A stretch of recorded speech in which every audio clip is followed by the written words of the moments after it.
Повечето от нас, хората, въобще не осъзнават съществуването на такъв защитен механизъм, като имунната система, която работи в нашето тяло по рождение. Имунната система е много важна за доброто здраве на човека. Доктор Емил Близнаков казва: човек е млад и здрав до толкова, доколкото е здрава и млада имунната му система. Днес една от най-динамично развиващите се области на медицината е именно имунологията. Здравето не се купува с пари, но се създава с пари и се поддържа с пари. На пръв поглед това звучи парадоксално, но добре е да осъзнаем тази проста истина.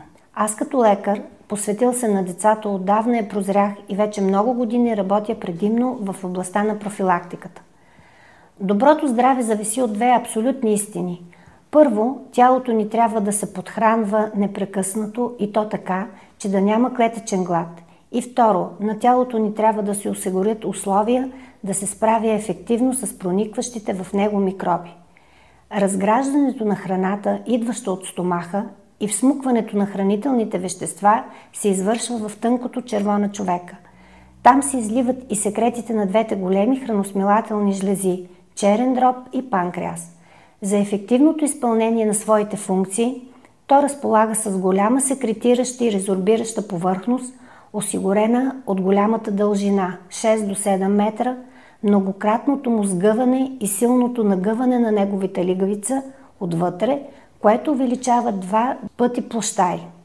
Чревните власинки и чревните жлези са богато пропити с лимфоцити, които на места са организирани в лимфни фоликули. Те се забелязват по вътрешната повърхност на червото като плоски, продълговати петна, наречени пайрови плаки. Те са в основата на поддържането на чревния ни имунитет.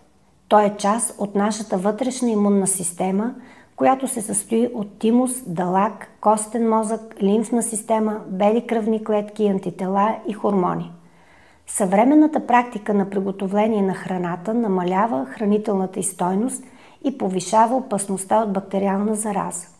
Например, ако бактериите Escherichia coli или салмонела попаднат и се размножат в червата, те причиняват различни болестни прояви, които ни карат да се чувстваме зле. Мащабът на тези прояви зависи от темпото на тяхното размножаване и възможностите на тялото ни да ги унищожава. Тези едноклетъчни организми се делят на 2 на всеки 20 минути. Така, ако намерят подходящата среда, само за няколко часа те достигат до милиони. Ето за това цялото ни здраве до голяма степен зависи от червата. Това е много смело твърдение, но е факт. Така нареченият синдром на увеличена пропускливост на червата се подценява или изобщо не се взима под внимание, както и синдромът на раздразнените черва. А тези два синдрома са често срещани и са свързани с дисбактериоза и неправилен начин на живот и хранене. В червата на човека обикновено се съдържат няколко килограма живи бактерии. Техният състав и количество са силно зависими от начина ни на живот, който водим, от състоянието на околната среда, от храната, която приемаме и водата, която пием, както и от психоемоционалното ни състояние. От всичките около 500 вида микроорганизми, които населяват нашето тяло, само 2 са приятелски настроени. Те се наричат пробиотици – ацидофилус и бифидус. Ако пробиотиците не са в достатъчно количество, това нарушава баланса на чревната бактериална флора и води до нарушаване на нашата екосистема. Така съдържанието на червата става потенциален източник на вътрешни причинители на инфекции. Резултатът е размножаването на болестотворни бактерии, паразити и гъбички, което води до опасното за здравето ни състояние, известно като дисбактериоза. Пробиотиците са особено важни през първите години от живота на човека.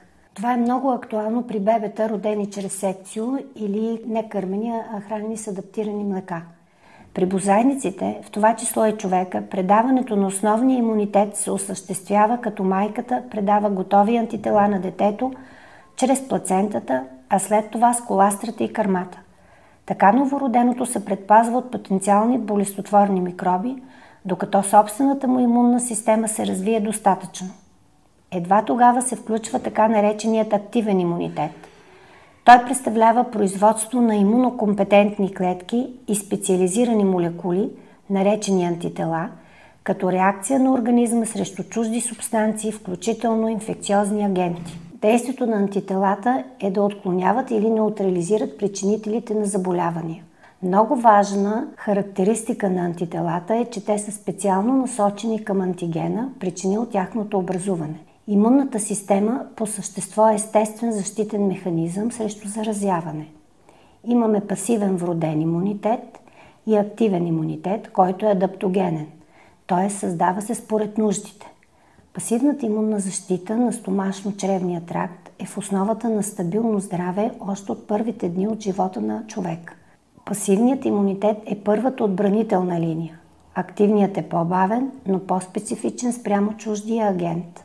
Тук обаче е важно, че се включва свойството памет, което осигурява съпротива при повторно възникваща опасност.